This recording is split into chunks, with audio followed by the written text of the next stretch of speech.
a man, he seeks the power in his hand. In his quest for glory, give it all you got to fight you the top, so we could know your story. We love you, Randy. Make love to me, Randy, please. Wow.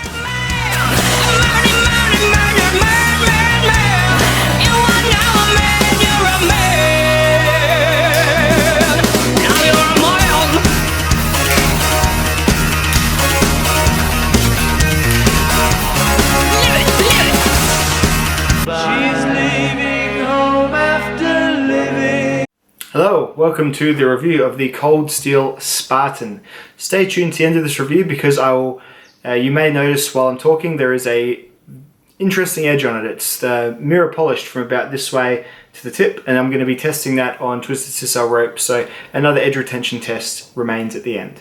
But yes, this is a full review and I'm going to try and approximate my feelings on this rather unique or interesting knife. I always say about cold steel designs, they could be made either by, at first glance, M-Tech or cold steel. Best thing about cold steel is that they'll make them properly. And that is definitely what's going on here.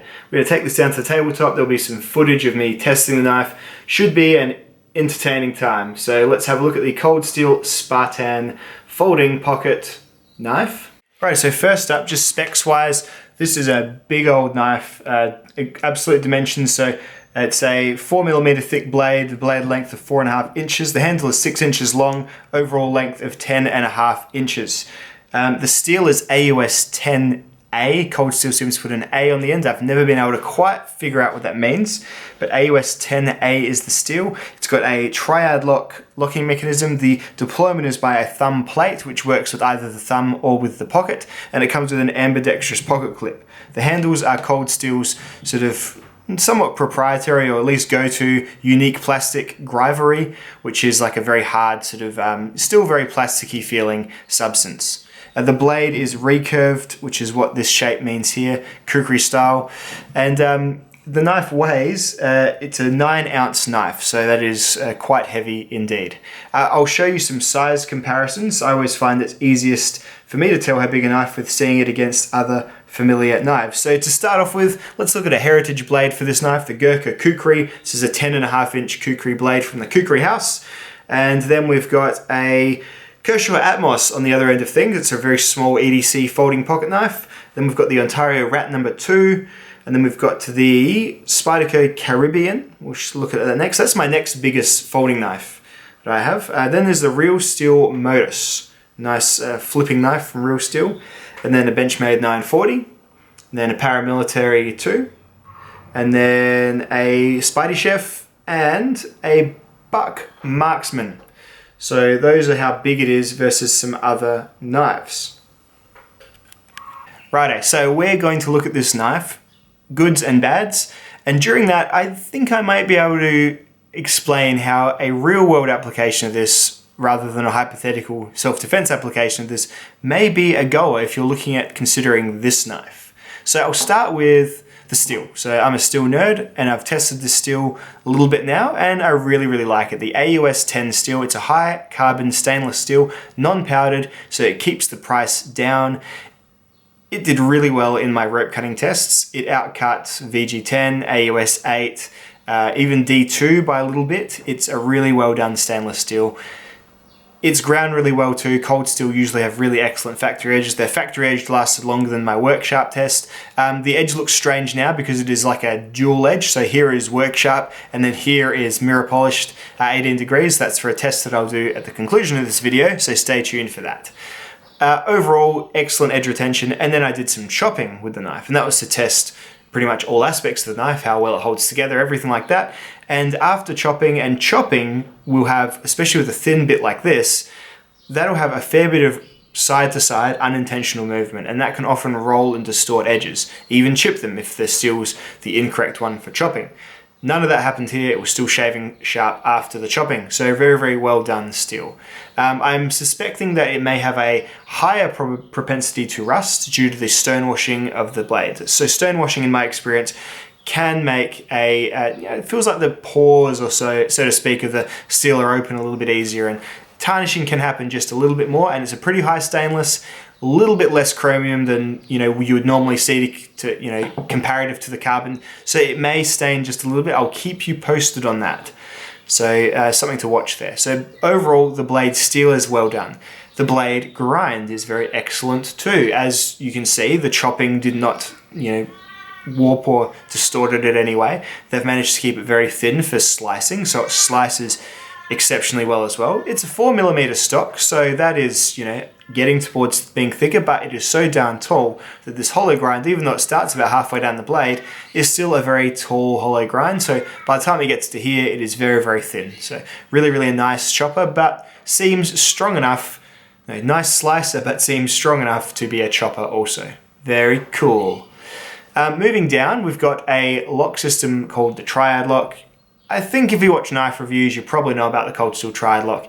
It operates like a back lock, but is rather different, being that a pin here is what's taking most of the force, and the certain contact points between the lock tooth and the blade tang between this pin make it for a real easy, nice transference of force. So it is probably the strongest lock you can get at the moment. Yeah, and most sort of idiot proof too. Everyone will know how to use it. All you need to do is push in a little bit harder. I'll talk about a potential negative of the Triad lock later on, but for now, as a knife that is kind of made or suited really well for chopping, a Triad is what I would want. I wouldn't really be happy with a liner lock or a frame lock or anything like that, or an axis lock. If you're going to do a locking chopping tool, I think Triad is the way to go, or maybe like a more extreme, like a pin lock or something like that, where you actually put a piece of steel through the, stuff like that is probably what you're after, because chopping is pretty high exertion, probably second only to batoning for a locking knife. So yeah, happy with the choice of the Triad lock. It's a very clever design. Moving down to the handle, look at it. Your hand is not going anywhere when you hold this thing. It is basically impossible. You would have to break your hand to have this pulled out, or break your grip this way. Once you're holding onto this, there is no getting it out. So, yeah, you have to pay the look price, because it's a pretty severe looking handle, but practically speaking, very well done. The grips are enabled, so I was choking all the way back here and holding it a bit like a pistol grip and really sort of flick chopping and doing some pretty decent chopping work. And you can stabilize with your thumb so the knife's not kind of shaking all about. You can do some pretty accurate targeted little bits of chopping with a nice sort of long lever action here. So the lever with the blade at the end, thinking like an axe, giving you about the same as like a really small hatchet maybe in terms of cutting capability. And that would be good for, this is the person I've been thinking might enjoy this knife, is someone like maybe an arborist, someone who spends a fair bit of time up ladders, getting maybe tickled in the ear by a really annoying little branch. You've got your folding saw in your hand, or your sheath saw in your hand. Knocking off little rubbery branches with a saw can be a pain in the ass. So having something like this that is, and I'll show you this in a second, is one hand openable and one hand everything, can be really, really handy. And I reckon that you would find yourself just pulling it out, whacking off what was annoying you, and then putting it straight back in your pocket. So really, really cool. Handle supports that, and also this thumb plate here supports that as well. So whilst it still is very much a thumb stud style opener, the thumb plate is also a somewhat of an Emerson wave, so catching on your pocket seam and opening, if you do it right, from your pants pocket. So you'll produce the knife in its fully open state. And again, for one-handed up ladder use, that's a really cool idea. I'll talk about the Marshall applications a little bit later. I'm not an expert in it, but I'll touch on it. But really, for someone who may need to do a bit of light chopping, but doesn't want to lug an axe around with them, this is something. It's an option for sure. Yeah, you wouldn't want to chop with it all day, and I'll get to that in a second, but really, for being a small, relatively small package that can do some pretty heavy-duty chopping, it's not as silly as it seems. So other little positives, I love the traction. I know this is a pretty hard, tough plastic, nice and weatherproof. I've never had any issues with grivery. I've dropped grivery knives a few times, no issues whatsoever. Overall, I mean, the kukri style blade, it's pretty fantastical looking, but really does have a strong application, I think, in real world use if you are after a folding chopping tool, as I said. Looking at the hardware, it's all kind of the same. So you've got, I think, so you've got, say, 6 number 7 or 8 Torxes, and then you've got a big number, no, I think that's number 8, and then you've got 3 number 6s here. So you can take this knife apart. I wouldn't really recommend taking triads and stuff apart, especially getting to the spring. The spring can be a bit of a prick to get back right, but you can certainly take apart and clean this knife.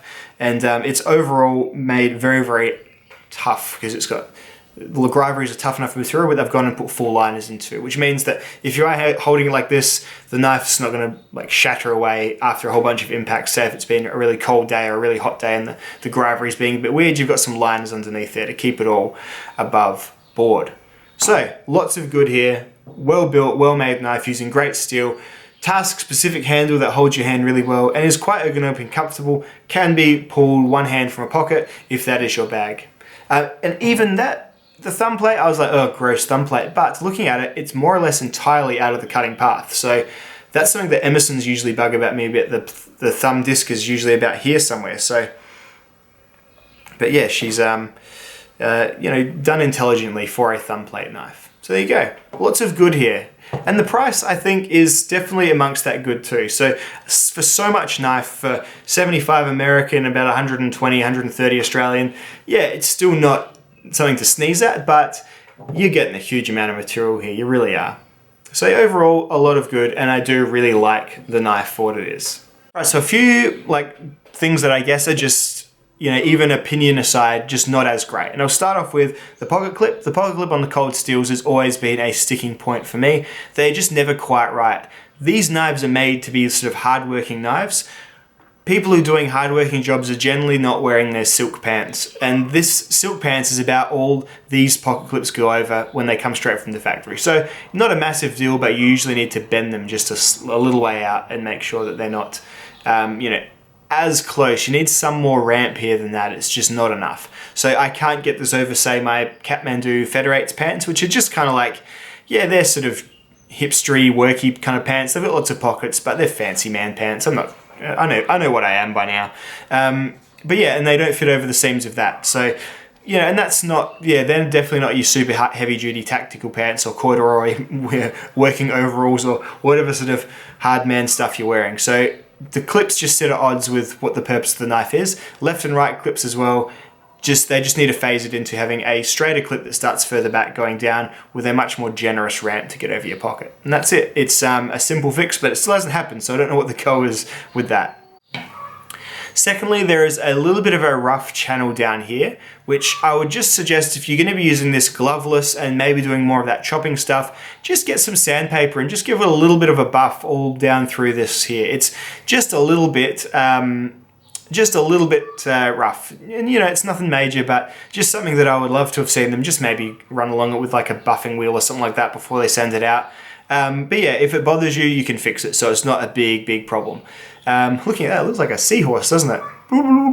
Anyway, another thing is the triad lock is really good and strong, but there is one thing, and I've actually had this happen to me IRL in real life, and that is a little bit of, say, some, you know, and this is probably my bad for, you know, washing my, you know, pants with receipts in the pockets or handkerchiefs or tissues in the pockets, but I've had bits of stuff in there before and not realized it.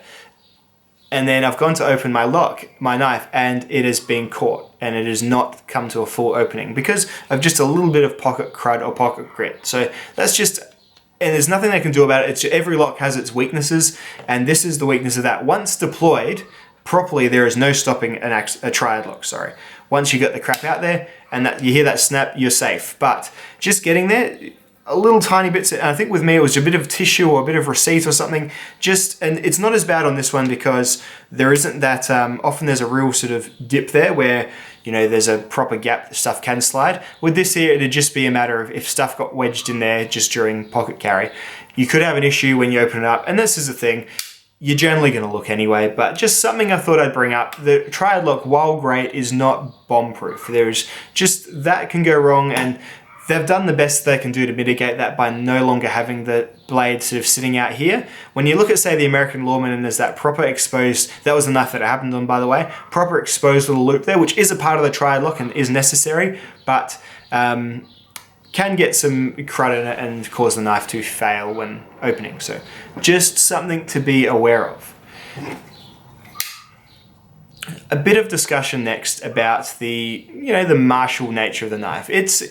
we can't beat around the bush. This is a knife that is made to look scary and, ring those weapon bells in the red-blooded male mind. And of course it is. And it would do from what I can tell, an excellent job at that. All the elements are here for a perfectly adequate self-defense tool. What are the elements, in my opinion, as an untrained combatant I've never done a knife fighting course. If you have, then I would suggest commenting, but if you haven't, I don't know, I would always suggest, look, just a bit of an aside, I've been to several or many instances where a knife has been produced in either unarmed or, poorly armed combat. So, say someone with a shifter or something like that, and a knife's been produced. Most people who produce a knife haven't gone to the trouble of educating themselves with it, and generally that knife has affected both sides of that party, because most fights end up on the floor. And unless it's a surprise attack with a knife, which is then not self-defense, it's attack, you're generally going to introduce a knife as an unskilled combatant, and it's not going to go well for either. The best thing that a knife will do in that circumstance is the presentation of something like this will most certainly be a deterrent. So, hey, if you pull this out and the guy keeps coming at you, then either what he's got is better or he's just plain crazy. So still be on thy guard, my friend. But yeah, overall, I would say do the training before you start carrying the self-defense knife, if you're even allowed to where you are, whatever. But yeah, just as a side note, and that's just from stuff I see, but as someone who's never used a knife in a military or a martial way, I can see my rough approximation is, yep, it's got a really firm grip handle. It's got a really, really strong lock. The blade is big and imposing looking, which, as I said, often it is just the bluff. I'm sure a lot of knife incidents, and you go, oh, look how many knife attacks and instances of knife self-defense there are. I guess they only get documented if blade touches skin. Hey, maybe there's been a whole lot more where presentation of a blade has diffused the situation. Who knows? But yeah, all I'm saying is I would definitely say that don't just rely on the bluff of it, because someone might call that bluff and then you need to actually know what you're doing.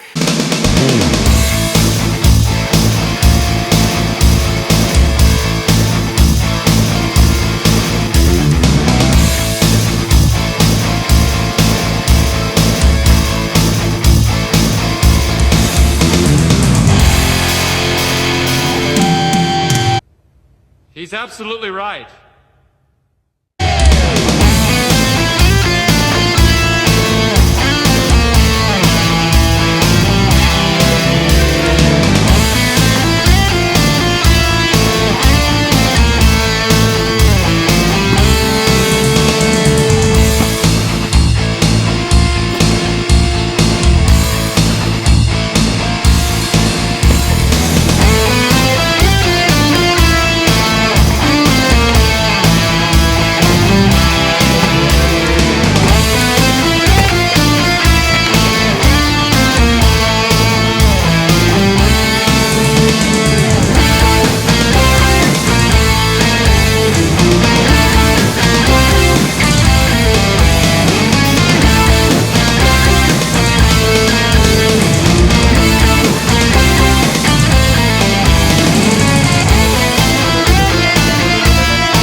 So 210 times cutting rope before it no longer sliced paper. At the 150 there was just a bit of rope. Sometimes the rope's got a little bit of a gummy bit in it and it was just stuck right to the edge, but cleared that off and off it went confidently a little bit longer.